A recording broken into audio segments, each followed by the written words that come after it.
So, hey everyone, thanks for joining, and probably more people will come in soon. My name is Oz and I will host the panel. I'll soon introduce myself, but first and foremost, I'd like to say thanks to Moshe Ferber, who is leading the CSA in Israel, so please do give some applause. We're very proud of the event we arranged today because we do have an amazing set of panelists, and our panel is going to focus on DevSecOps. And I just wanted to give like a short intro why we chose that, because we had like internal conversations in the CSA before the conference to decide upon what are the subjects that we are going to take on. And as soon as someone mentioned DevSecOps, everybody like jumped and yeah, we have to speak about DevSecOps.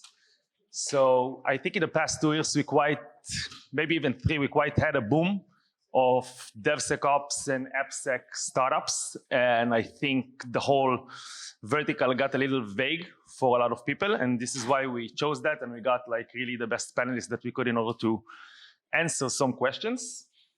And this has caused, of course, a lot of confusion within the CISO. So we have a bunch of them here. So I'll just introduce the panel. So first and foremost, we have Bar Hofesh. Bar is the co-founder at Bright Security and currently serves as their CTO. He is a globally recognized security and technology expert who has held various roles, including CISO, system architect, and advisor in security and DevSecOps at more than 10 companies. As a leader and researcher, Bar has contributed to multiple publications and projects in the field of cybersecurity. We also have Eitan. Eitan is a VP security at Melio. We know before from a bunch of different places as well. A fintech company providing V2P payments. Eitan is advising startups in cybersecurity issues and also serves in their advisory board. In addition, he taught and teaches cybersecurity at Ono and Afeka academic colleges. Eitan is an experienced expert in cybersecurity, risk management, program management, and security implementation in large and online organizations. And finally, we have Liran. Liran is the CISO at Playtika. He brings over 17 years of experience in IT, OT, and automotive security, and a lot of OPSEC experience as well, right? You've been doing offensive quite a lot before. His recent experience includes serving as a chief technology officer and a business unit manager in an automotive security startup. Both Eitan and Liran are today part of Kmehin VC, which is an early stage VC that invests in early stage startups. And I'm Oz. I'm serving today as the CISO of Vintage Investment Partners, but I'm also a freelancer. I'm part of OWASP Israel, part of Bright's advisory board, part of No Name's advisory board, and also led the API security guidelines project by the CSA.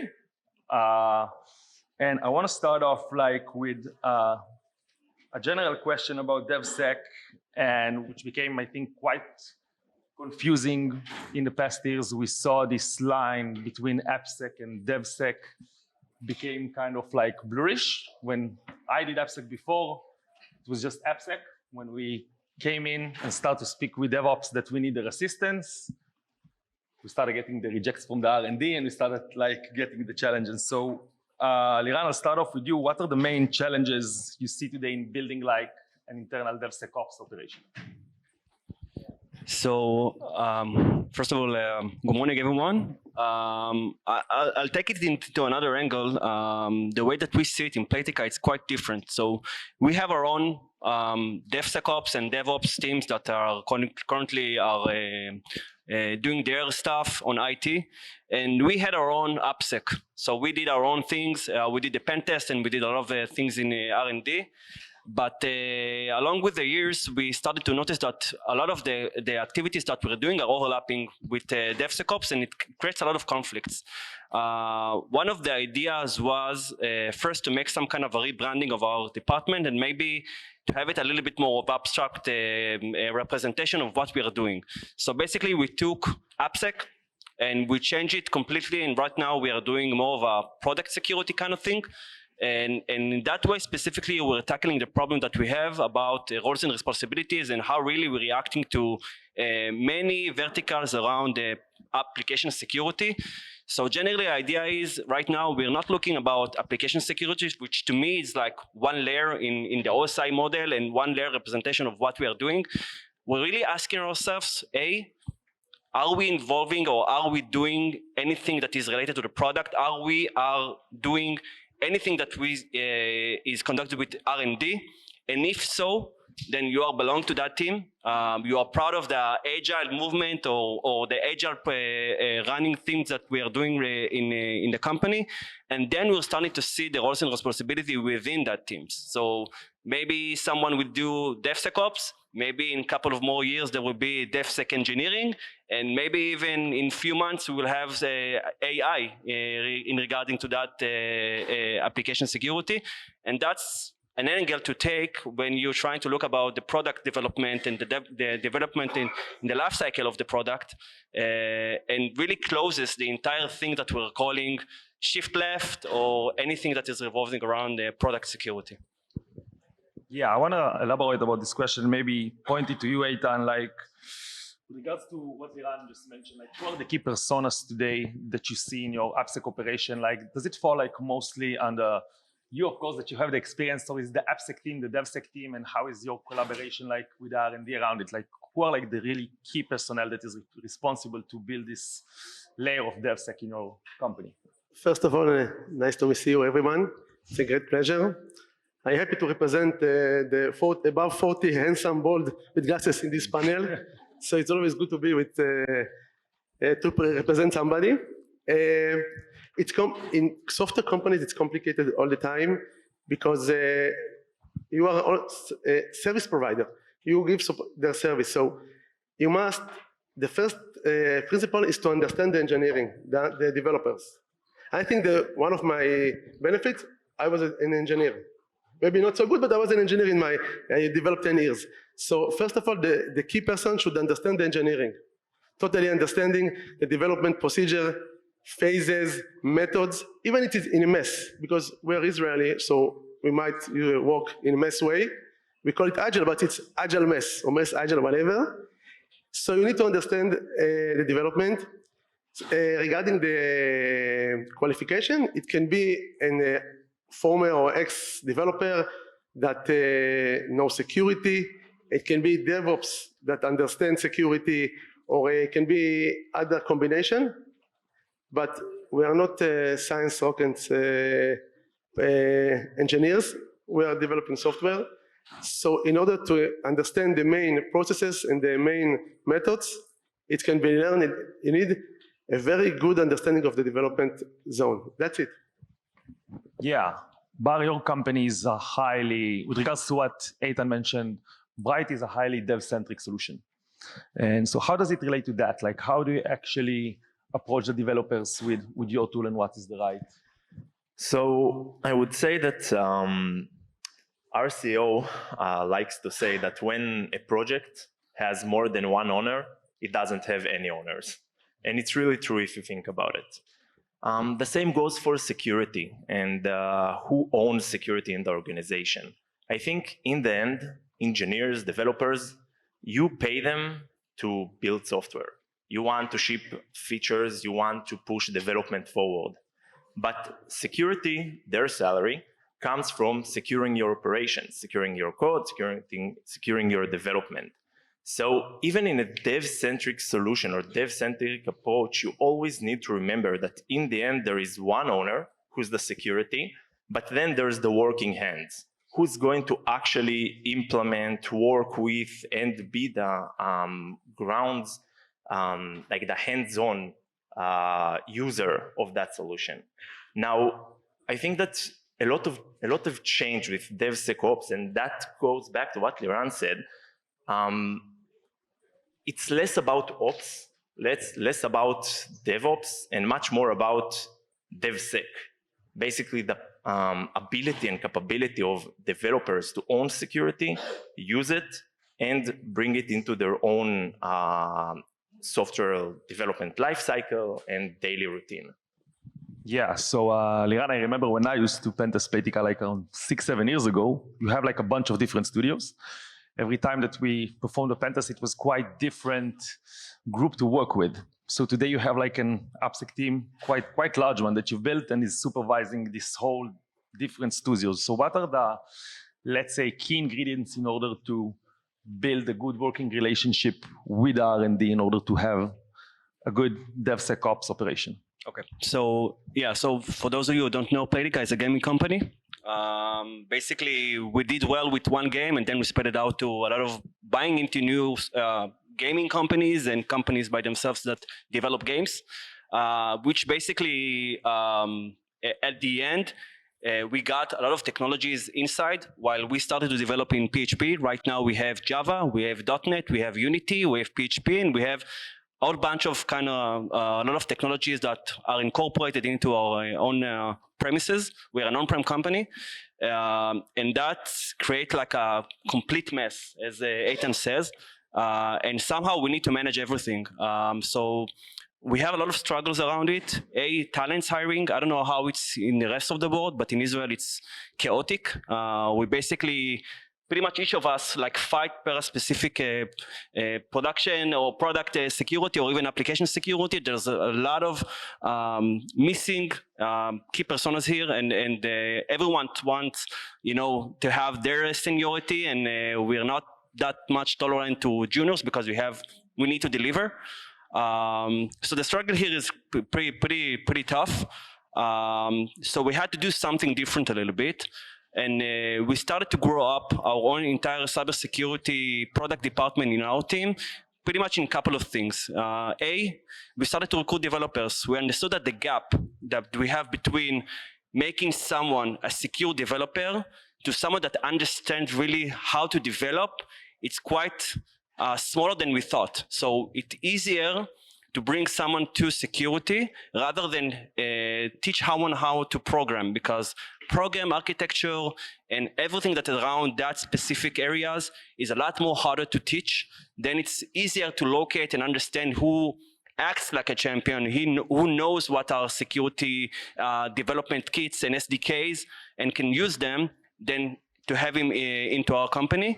And that's the first step. And the second one is start to deploy a lot of security champions around our corporate. So right now we have a team of around 7 full-time product security employees and around 100 security champions that are spread out throughout the entire studios, and each one of them are, you know, making our efforts to making the games a little bit more secure.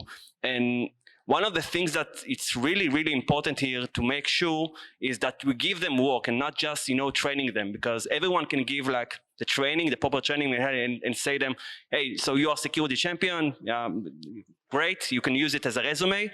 But we gave them a lot of opportunity to make an effort and to make an impact over security. So for instance, one of the challenges that we had is in Playtika we have like 2 vulnerabilities or 2 types of vulnerabilities. One of them is like security vulnerabilities per excellence. So you have like a remote command execution, you have the IDOR, you have whatnot. And this is security, it's classified as security vulnerabilities. But on the other hand, we have business risks. Someone that can gain like infinite amount of life, someone that can maybe make more spins into the roulette. Does this qualify as a specific security vulnerability? We might argue. I don't think so, but I'm not the one that needs to judge it, right? The business needs to judge it. And for us, the shift left, the effort that we pushing to the security is giving them the responsibility. They are the developers. They are working with the product owners, with their general managers. They can talk with their managers and decide by themselves, is this poses a security risk or not? And this is where we meet every month, every couple of months, and then we can, you know, push them, create the tickets for the Jira, and have them understand what they need to do next, and make them effort. I can talk a little bit about more, but let's give it other people to speak. Yeah, so, it's interesting. Yeah, I want to take it a little bit further, because we see these approaches, and you mentioned that it's worthwhile recruiting developers and make them more of security aware. So developers today in agile environments like to do everything as code.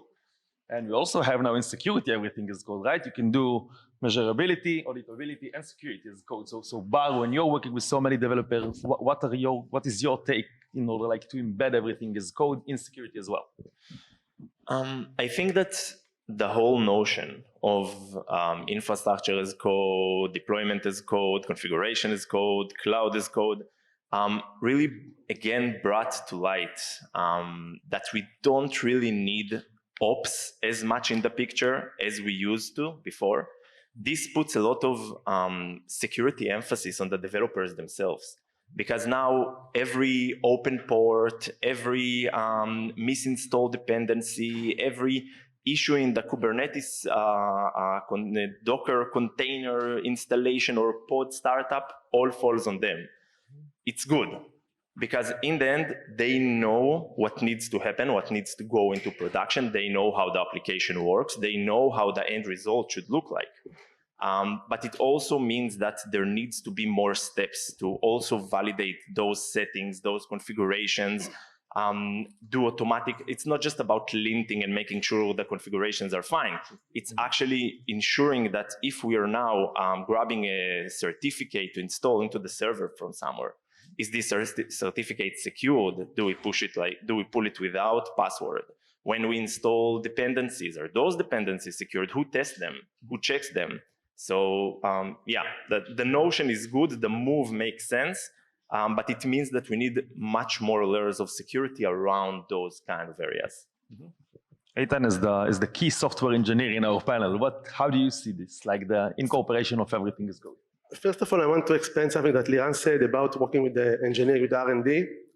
It's know your place. First of all, you are a service provider, and honestly, you are the annoying one, unless you want to argue with the legal, who is more annoying to the company. So know what is your position. Second, again, understand the engineering team. Know your roadmap. I want that my employees know the R&D roadmap. They will understand them. Know the method, the process, everything in the R&D. The third one is the R&D is very busy. They are doing like everyone, but they look like more busy than the others. So don't bother them on nonsense. Make sure you bother them only on the relevant, on the critical, high findings when it's necessary. By the way, I can tell you a true story. Melio, it's a fintech company. We have branches in Denver, in New York, and we are totally cloud. We are fully serverless, by the way, Lambda, Fargate, and Terraform.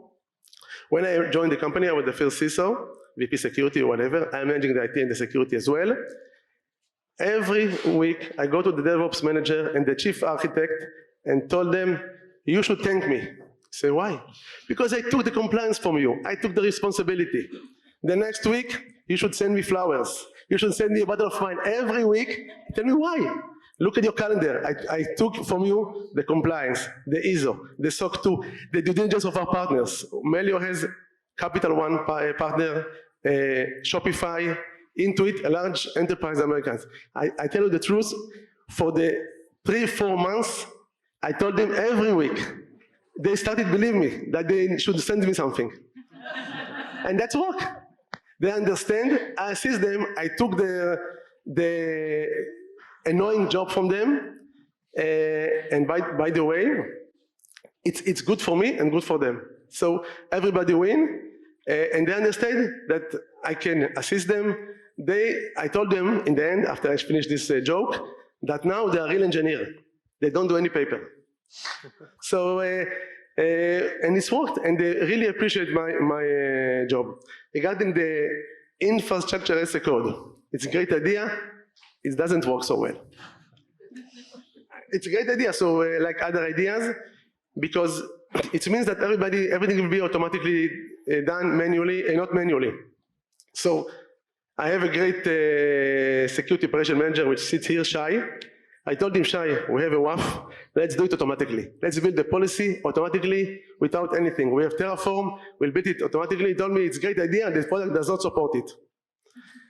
I told him, if everything is done, we are infrastructure as a code company, let's get alerts about manual activity. And then we got a list. So currently in these days, it's kind of idea which is not really working well, but it's in the way. Yeah, I want to stay on the topic because we started off saying that there was like an AppSec and DevSec boom, and we saw these huge amounts of products that all function differently. We have a bunch of products that are built in a way that we are best of suit, we'll give you everything, and we have different products that are building like best of breed. And also we have open source that we had quite a while, and we used to do even AppSec manually somehow. So both of you work in an early stage VC as well. So Liran, what's your take on all these products, and where do you put your focus as such a large So I want to first to relate to what Bar said and Eitan. And I want to say also, you're the only one that can say back in my days. You know, you're that old. I'm going to say it in the next question.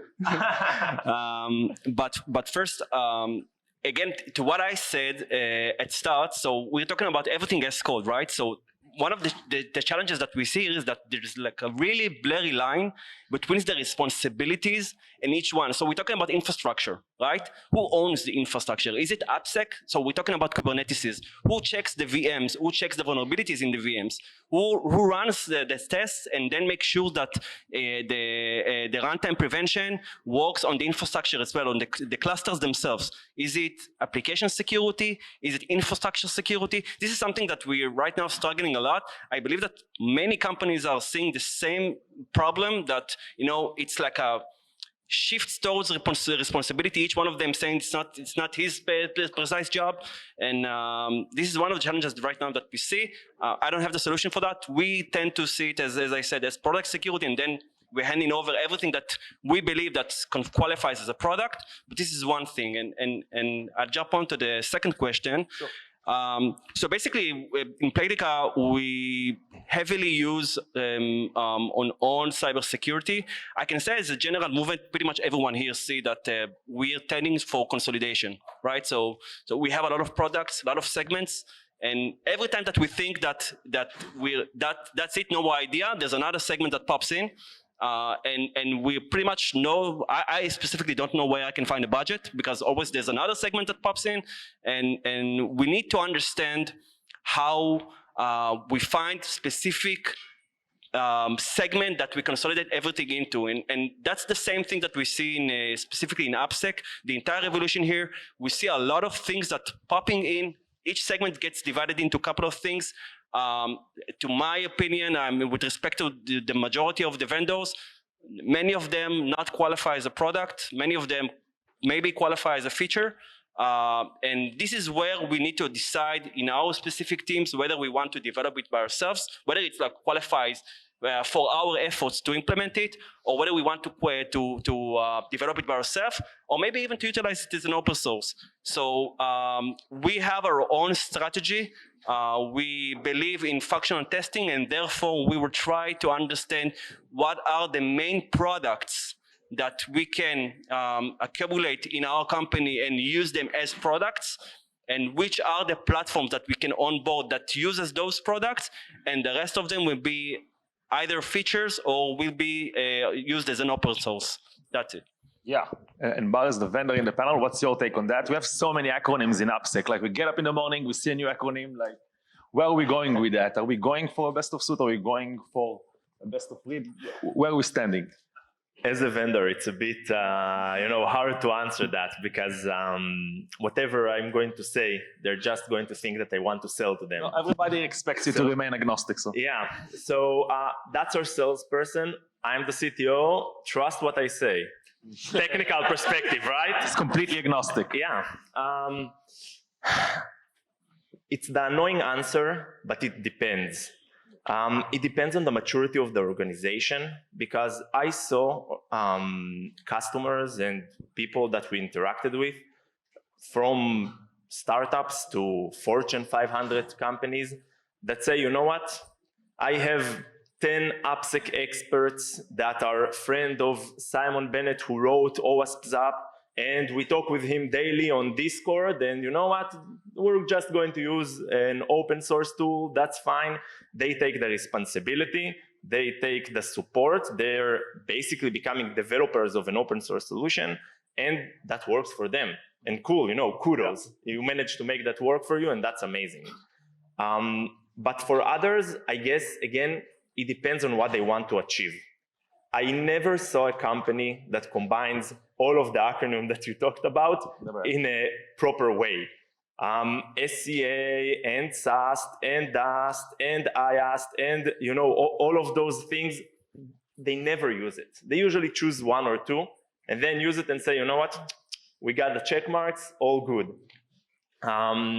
So if you're not going to implement everything, just use best of breed. Because then all you care about is to make sure and ensure that whatever you're using you're using the best that you can use. If you're actually bringing, and you say, okay, we're going to properly design this CI/CD flow, this full AppSec automation thing, and we're going to bring one vendor to do all of that, you won't find any, because none do everything. But at least you can choose the best of suit and try to get something more consolidated, because it's annoying to have 20 different things working together. And want to add additional thing, we've yet to see like a big company that successfully integrates buying product and successfully integrates them into their platform. It takes a lot of time. I myself, we have, like, when we buy in companies, it takes roughly between 2 to 3 years to fully integrate and fully utilize the features and the games into our corporate. I didn't see any companies, even the big ones, that can do it like in a heartbeat. So users usually, or specifically security teams, it takes them a lot of time to get the benefits from using the platform. So that's another thing we need to consider. Yeah, Eitan, you have anything to add? As a concept, it's a great idea to choose one product that will do everything. CSPM, DSPM, SSPM, CDR, cloud detection response, DDR, whatever. But unfortunately, it doesn't work like this. So as a concept, we want to pay less, and we want to less products, because it's time to integrate, it costs money, they can breach, the integration are killing us, the resources to implement them are killing. But when you try it, they are currently Palo Alto, maybe Microsoft, Cisco, and maybe Checkpoint the others. It doesn't work so well. So I choose what is fit to me. We are doing a POC only when it's relevant and we have the requirement, the resource to handle it, the budget. We define the use cases, a very detailed one, Shai, which is sitting here, defined, for example, for the CSP and DSPM, each use case, if it's mandatory, advantage or importance, and we are doing it, and it doesn't care if the one that we'll take will be open source or enterprise. We just need that it will be fit to us. We are cloud-based, we are serverless, we have something kind of unique sometimes, and that's the target. It should be fit to Melio. Yeah. So I want to relate maybe move on to a subject we started speaking of, and maybe just extend a little bit, because I think there's quite a confusion for many CISOs, like how to handle it. I myself, as probably many as other people, am a part of a lot of WhatsApp group of security, and one of them are a security operations group. And I see a lot of security operations personnel now speaking about DevSec as well. So again, the line is kind of blurred between AppSec, DevSec, and now SecOps want to be in, like everybody want to join the AppSec before nobody wanted to be in. So that's quite surprising. So Eitan, what's your take on that? And how do you build it, like, also internally, and how do you divide all these different roles? Code and above, AppSec. Infrastructure and beyond, it's Sec DevOps. But in the middle, it's huge integration. My application security lead and my operation manager, I think they are working together most of the day. Because even the CSPM or even the software supply chain, they are integrating, and they are related to sometimes infrastructure, sometimes the code. Both of them work with the engineers. So this, there are no really boundaries, because they are huge part, they are doing together. By the way, if somebody needs assistance, somebody is more expert in this zone, we are not doing the dividing by the title. It should play and it should work. So in my organization, I have an advantage that I'm managing the IT as well. So if there is an expert in IT that can assist me, we are combining it, and that's it. Yeah, Liran, in your organization, which has quite mature both group, like both SecOps and AppSec groups, like, do they have a connection today? Do AppSec, does SecOps today somehow connects to your AppSec group? Yeah, so everything connects, right? So whether we are working with product security, you do classify firewall rules and web application firewall rules, and those needs to correlate as tight as you can go with the SOC. So everything connects at the end. We have a lot of examples, but for that specific point, we have product security team. And as Eitan said, to my question, if you're focusing on corporate, then you have the security engineering and the security operations, and those are going hand to hand with the SOC, security operations. But regardless, we have like a flat hierarchy. I really believe in everyone being able to do each and everyone's job. It makes a lot of cooperation between them, and the syncing between them makes a lot of value to our security posture regardless. We have a lot of joint efforts, a lot of things that we're doing, a lot of projects that we're doing are running through multiple vectors and segments in our department. I see. So you actually ship today some of the information that you receive from AppSec and DevSec platforms to your SecOps operations. You mentioned your SOC, so probably there's a SIM. So you want to elaborate maybe a bit about that? Yeah, so basically right now we have a lot of security tools that we have. The questions that we need to understand for ourselves is how much we want it to be visible and which kind of department we need to involve. So if we obtain a new tool, obviously the risk management or the security engineering are the first one to obtain this. They need to understand what its correlation with the company, how it connects, what it exposes, because as I said, we are an on-prem company. This is more problematic to just expose things to outside. And then when the tools is configured, we need to involve the product security themselves, whether by configuring everything, involving devsecops or involving like ops around it. And at the end, we're tying our security operations center to understand how critical it will be if we want to involve how much storage do we need in order to incorporate the logs within them, how do we react to each one of them, what are the war rooms that need to create in order to implement it and to respond to incidents that we have. So basically, each and every one of them are working like really together. Without it, we don't have anything. Yeah, and Bar, your product is today deployed on enterprises. Do you see like the usage of your solution like in actual incidents or somehow related to the operations?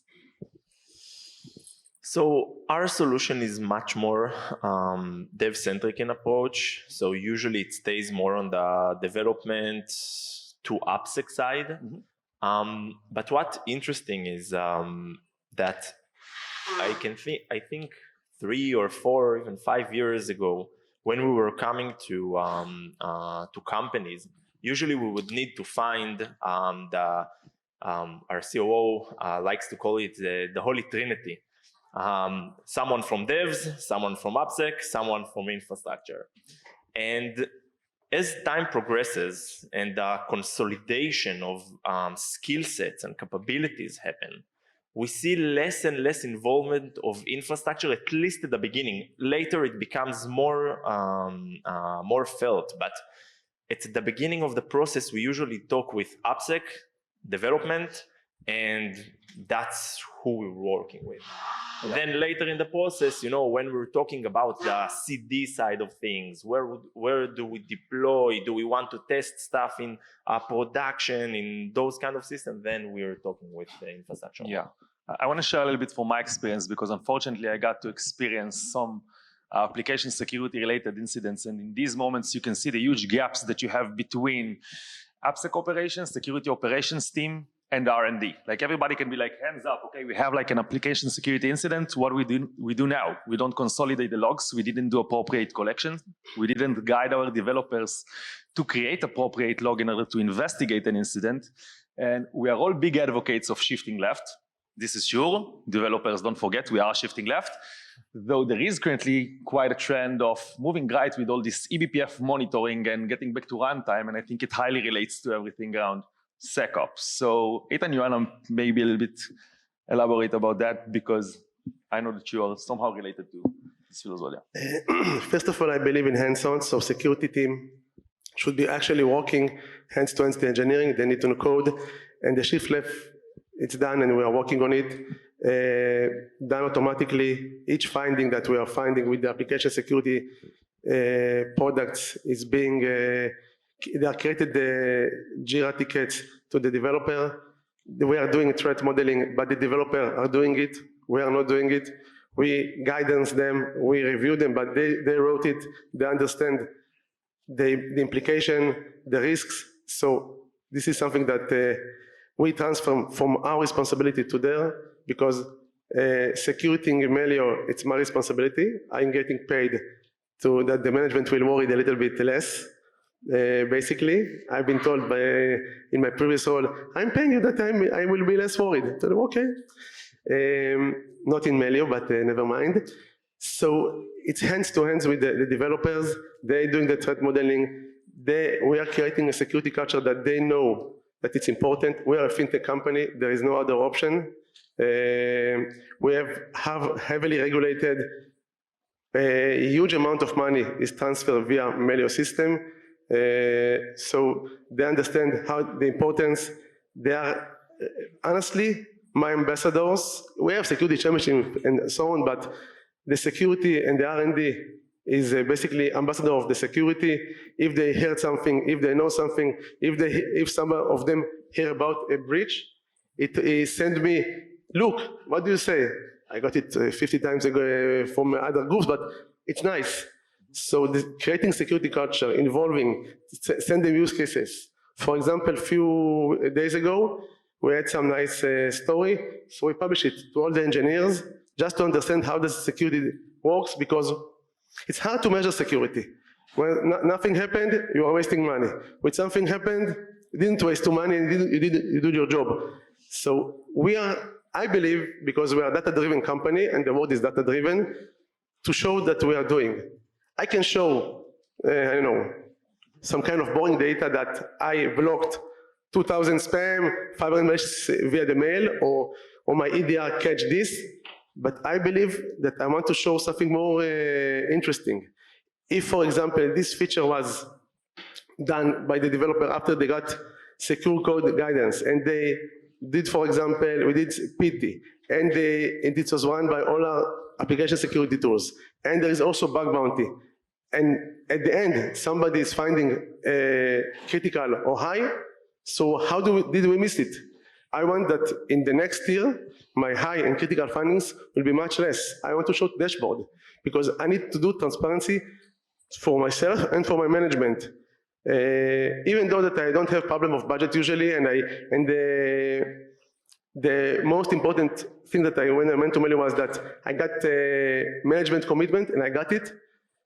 So it's very important, and showing that the security is working, security is done, even in the AppSec, even in the DevSecOps, in all this area, because it's very easy to show new policy, and that's it.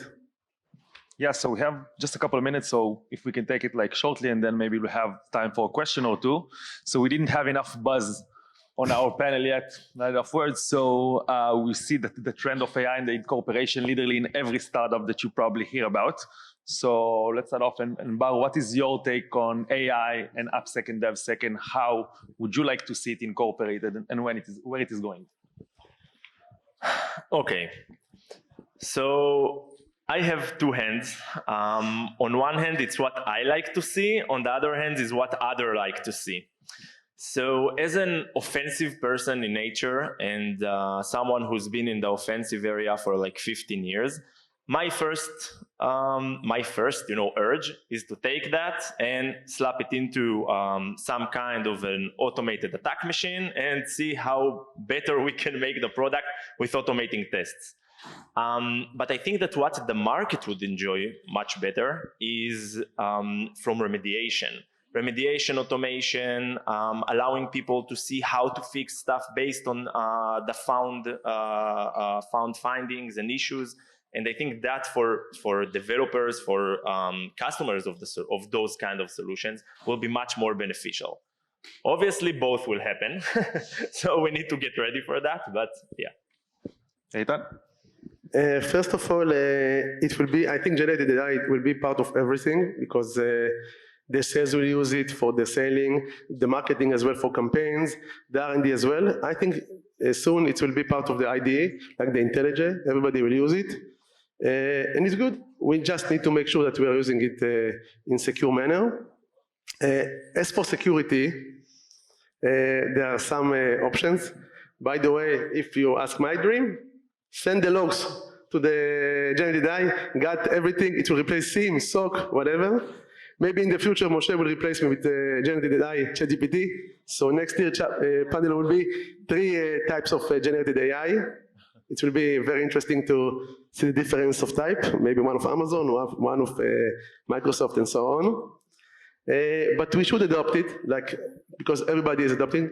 My son in the school, my neighbor, when he send letters to his girlfriend, everybody uses it, so there is no other choice, but we need to keep an eye, and of course the legal should also involve because there are copyrights and other stuff, and of course few startups about it will be raised, few, dozens, hundreds, whatever. Yeah, just a few. Liran, what's your take? Where will you like to see like AI really incorporated within this DevSec and AppSec operations? So yeah, as Eitan said, we're seeing a lot of generative AI kind of startups blooming up. I talk pretty much each week with 4 to 3 companies that are revolving around that idea. To my opinion, this is not company-based still. This is like a feature-based. We have a lot of mess around it, right? So everyone is inventing his own generative AI that can give the proper updated solution and a better fit to your culture. But this is one kind of thing that we need to be worried about. Playtika is an AI-driven company, so we have a lot of people that develops AI, ML, whatnot, what kind of buzzword that you would like to refer. The problem is way deeper. We have like a completely new CI/CD that is being developed through AI, completely different training modules and automation modules that were pretty much stayed in the dark until now. No one looked at them. They were basically operated on their own kind of thing, and we haven't addressed them yet because data was like the buzz for the past, 10 years. Before that, we had SQL injection and application security and everything. Now, this is the right time that we need to understand what's going on behind the engine of the AI. And this is where I believe that like a more mature product should develop that will also address the generative AI, everything around that screens. And that's my own opinion. Yeah, I'd like to make a more specific request if there are any entrepreneurs in the crowd. I think that we've been able to automate so many things in AppSec in the past 3 years, but please, if somebody can incorporate AI with threat modeling because we're tired of doing it manually, this can be great. So I guess we're time out, but if anybody has questions, you can catch us outside. And thanks a lot for everything. Thanks for your time. Thank you guys.